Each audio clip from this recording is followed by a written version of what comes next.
Okay, so I'm in the car on the way to a chiropractor appointment, and just I wanted to do a quick video off of a short that I did yesterday about draining your hot tub. And I showed it to my husband last night. He was like, "Amanda, slow down." I know sometimes I get to rambling and I talk really fast. It's just I really do try to slow down when I'm talking to customers. That way I can make sure that I hit every detail. That way the customer kind of knows, what they're getting into and how to take care of this, and etc. So one of the biggest reasons that we recommend to drain and refill the tub every so often is, I kind of really rambled really quick about it yesterday, but there's a thing in the water called the total dissolved solids.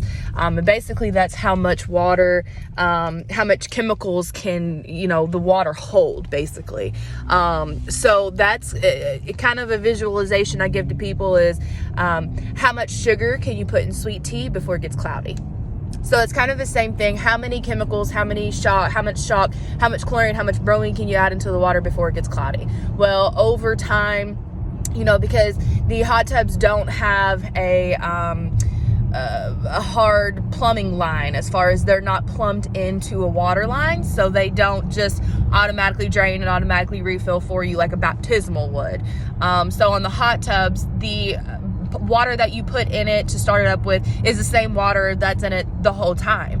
You do have some evaporation, you do top off sometimes, but for the majority, the volume of water is the same water that you put in it 6 months ago or however long ago. So the gentleman that came in yesterday, talking about how it has an odor and it's a little cloudy, and I'm like, well, honestly, you could probably put a little chlorine in it and you could probably shock it. He wasn't shocking it enough. You cannot shock it too much. I don't know how many times I have to say that. So I told him, I was like, honestly, you can probably put a little chlorine in it. You can probably shock it a little bit, throw a little extra shock in it. And his pH was a little low. I said, so bring up your pH first, because that's going to eat the chlorine out of the water. Add a little chlorine in it, add a little shock in it, and it should clear right up. I said, but let me ask you, how long has it been since you drained it? And he was like, oh, well, it's the same water that I've had in it since we've had it, and it's been almost a year. Okay, well, you probably can't clear it up with chemicals, but kind of the best thing to do would probably be to drain it and refill it, in my opinion.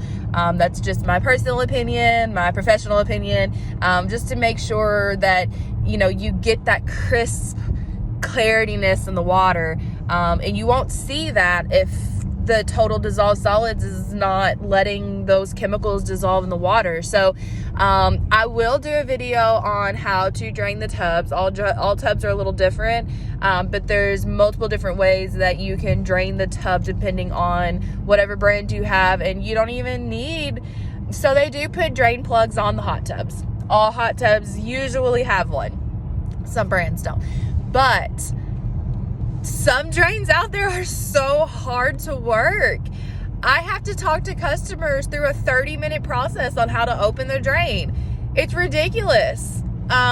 Don't put a drain plug if you're going to make it so hard to use. So I'm going to do another video on how to drain your tub without needing a pump, without needing an extension cord. All you need is a garden hose. So stay tuned. I'm going to do another video on draining it and different ways on how to drain it. So I just wanted to talk a little bit more about the total dissolved solids and why we recommend to drain them and refill them. So next time your water looks a little cloudy, you can't get that crisp, clear look in the water.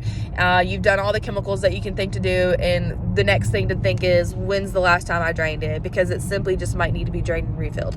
Hopefully this helps. Stay tuned, like and subscribe. Bye.